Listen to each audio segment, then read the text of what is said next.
तो आज से हम क्लास 8 का अध्याय 1 परिमेय संख्या को समझेंगे। तो देख लेते हैं कि परिमेय संख्या होती क्या है। तो देखिए, परिमेय संख्या किसे कहते हैं? वैसी संख्या जिसे p बटा q के रूप में लिखा जा सकता है, जहाँ q is equal to not zero हो, यानी कि q क्या हो, जीरो के बराबर न हो, तथा मौसा क्या हो, HCF 1 हो। जैसे कि हम परिमेय संख्या ले, तो जैसे कि 4/5 ये क्या है, परिमेय संख्या, और ये q क्या है, जीरो के बराबर नहीं है। या 3/4 ले लिए, 5/6 ले लिए, ये सब क्या है, परिमेय संख्या है, जहाँ q जीरो के बराबर नहीं हो, और इस सब का HCF कितना होगा, 1 होगा। इसे ही हम क्या कहते हैं, परिमेय संख्या कहते हैं। अब चल लेते हैं इसके चैप्टर पे, एक चैप्टर नंबर 1.1 पे। तो देखिए क्या है, प्रश्नावली 1.1। क्वेश्चन क्या है, निम्नलिखित प्रत्येक में गुणन के अंतर्गत उपयोग किए गए गुणधर्म गुण का नाम लिखिए। तो देखिए, पहला नंबर क्वेश्चन को समझने के लिए हमें गुणधर्म को समझना जरूरी है, गुणात्मक नियम को समझना जरूरी है। तो देखिए, हम समझते हैं गुणात्मक नियम क्या होता है। गुणात्मक नियम क्या होता है?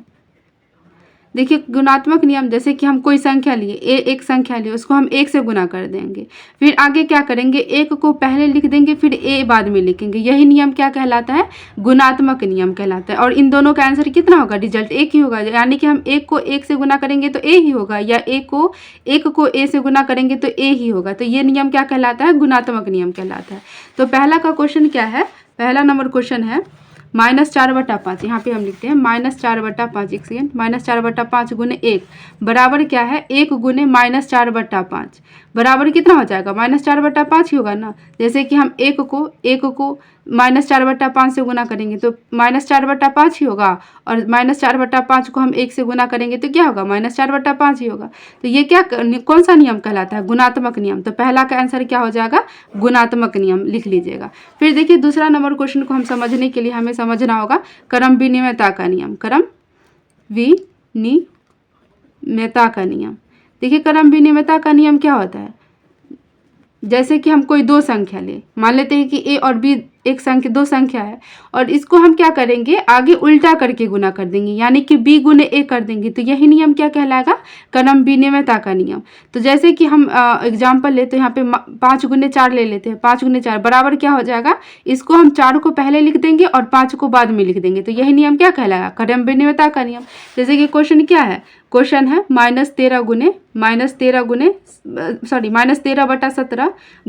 -2/7 बराबर क्या है, -2/7 गुने -13/17।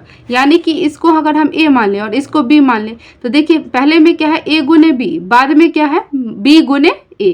तो यही नियम क्या कहलाता है, क्रम विनिमयता का नियम कहलाता है। तो दूसरा का आंसर क्या हो जाएगा, क्रम विनिमयता का नियम। और थर्ड का समझने के लिए हमें समझना होगा, देखिए थर्ड नंबर क्या है, -19/29 गुने 29/-19 बराबर 11।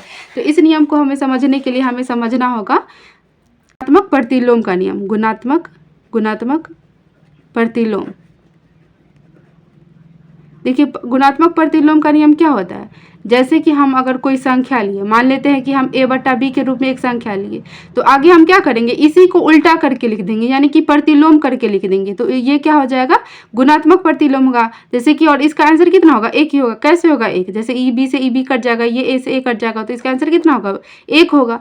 जैसे कि हम कोई और एग्जाम्पल लें, तो 5/4 गुने, गुणात्मक प्रतिलोम का मतलब क्या होगा, इस संख्या को उल्टा करके लिख देंगे, यानी कि 4/5 के रूप में लिख देंगे।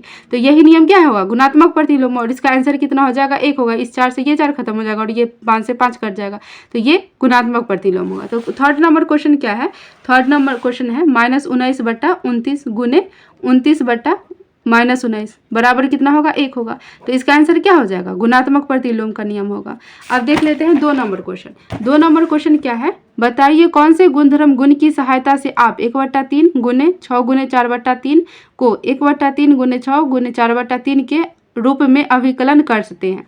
तो देखिए, इस नियम को समझने के लिए हमें सहचारिता का नियम समझना होगा।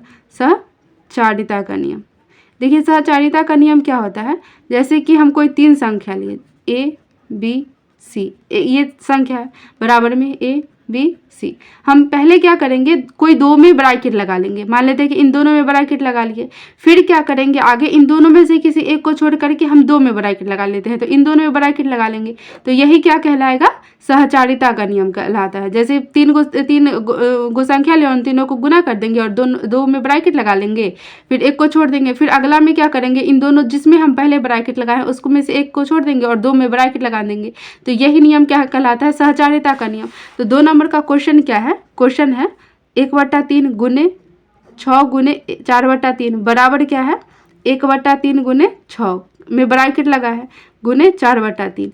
देखिए पहले इसको हम छोड़ दिए, इन दोनों में ब्रैकेट लगा लिए, फिर इसको हम छोड़ दिए और इन दोनों में ब्रैकेट लगा लिए। तो ये नियम क्या कहलाएगा, सहचारिता का नियम।